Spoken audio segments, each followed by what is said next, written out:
breath retention, meaning holding your breath. Okay, now you might be wondering, why would we want to hold our breath? You know, surely we should all be breathing all the time. We're not breathing enough.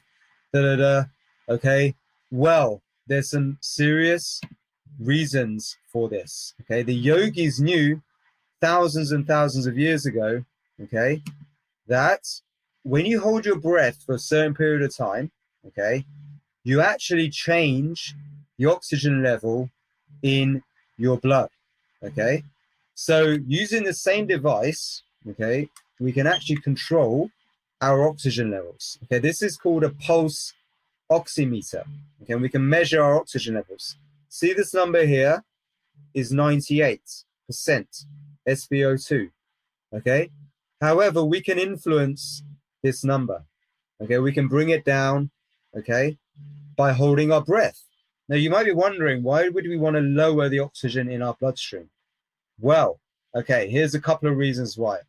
Actually, we have inside our cells, inside the cells of our body, mitochondria, which are like our energy packs, our batteries in our cells. It produces ATP energy, without which life would not exist, okay? So the mitochondrial function is important for your well-being. In fact, you could say a lot of the diseases in the West now are due to mitochondrial dysfunction.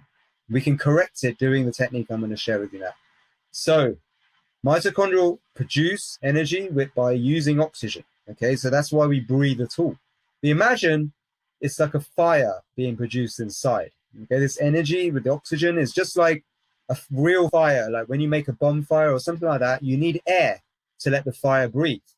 However, too much air, like if you look at the Californian forest fires, too many big winds and burning bushes creates epic fire that devastates the land, okay?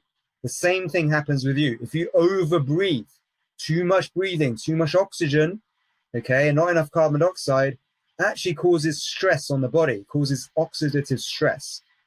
Fire burns too bright, okay? And that causes damage, free radical damage, leads to stress, and it can lead to cell death and disease. But too little oxygen, okay, the opposite, means the fire doesn't burn at all, all right? And we need some fire, okay, but we need the right amount. We need to balance and control the fire, inner fire. So actually, pranayama, which is the ancient school of breathing, breathwork in India, which came from this legend of Soma, means energy control. So just through breathing techniques, we can start to control the energy inside our body, our physiology. It's super powerful, okay? So by doing a ritual where you actually lower your oxygen for a short period of time, it's known as intermittent hypoxia, can actually lead to very powerful effects, okay, in the body. As you start to train your body to become really good at using less oxygen, and if being efficient at using oxygen leads to less damage, less fire in the body, okay, it means you live longer. Okay, you could call this the science of immortality as well. It's one of the reasons why yogis live a very long time. Okay, if you read all the legends or if you go to the Himalayas, you'll see these yogis who just don't die. They just live for ages. You know, some people, they have no idea how old some of these yogis are because they've kind of cheated death to a certain degree.